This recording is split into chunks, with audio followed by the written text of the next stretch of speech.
तसेच अजय पाटील साळुंके सुद्धा आपल्या सोबत आहेत. काय सांगाल पाटील?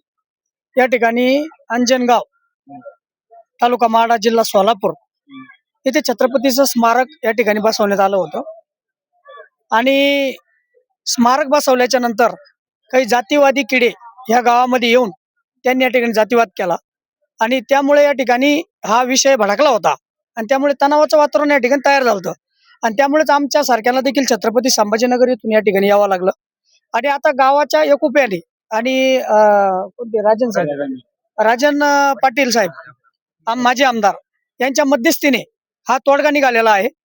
मंदिराच्या समोर या ठिकाणी छत्रपती शिवाजी महाराजांना स्मारकाला जागा देण्यात आलेली आहे.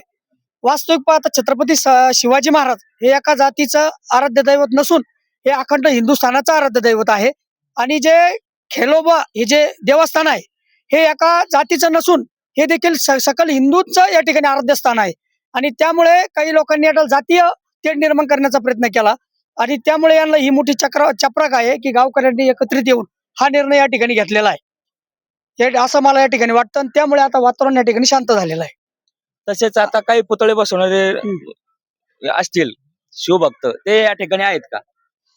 नाही, आता काय असतं माहिती का, लढणारे वेगळे पुतळे बसणारे वेगळे राहत्या.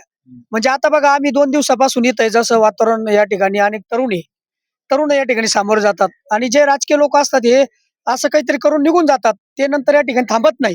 आणि त्याच्यानंतर एक महत्वाचा मुद्दा आहे, छत्रपतीचं स्मारक हलवणं हा सुद्धा अवघडच आहे. वास्तविक जर पाहिलं तर एकदा बसल्याच्या नंतर ते स्मारक हलवायला नाही पाहिजे, परंतु बसवणाऱ्याने हा 10 वेळेस विचार करायला पाहिजे. कोणत्या जागेवर या ठिकाणी गावकऱ्याला सोबत घेऊन त्या जागेवर पुतळा बसायला हवा होता.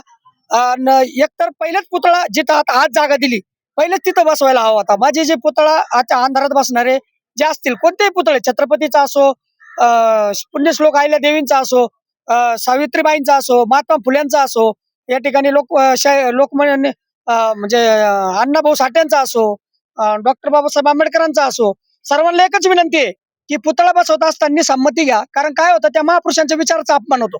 म्हणजे आपण 10 फुट जागा सुद्धा छत्रपतीच्या स्मारकाला देऊ शकत नाही, हे याच्यावरून या ठिकाणी सिद्ध झालं.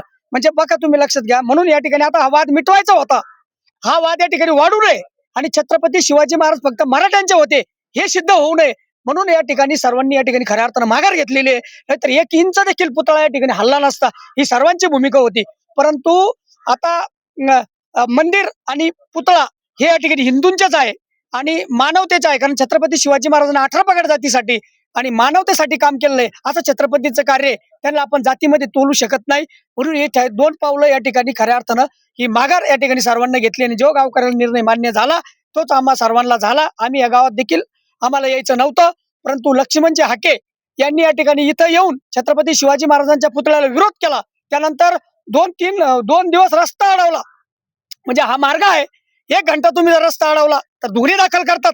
मग 2 दिवस रस्ता अडवला, मग त्याच्यावर गुन्हे का दाखल होत नाही. त्यानंतर या ठिकाणी मोजणीवाल्या अधिकाऱ्याला देखील त्यांनी धक्काबुक्की केली.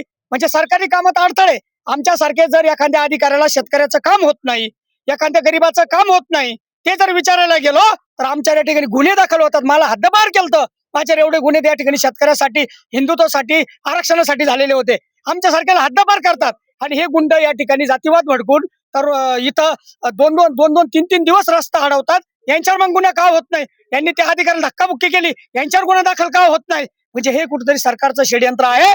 मराठा आणि धनगर आणि इतर जातीमध्ये वाद लावून द्यायचा आणि मोकळं व्हायचं. आज या ठिकाणी माझे आमदार साहेब बोलले, अनेक बोलले, एकच म्हणले, मराठा समाज छत्रपती, धनगर समाज मंदिर. ते असं कुठं म्हणले?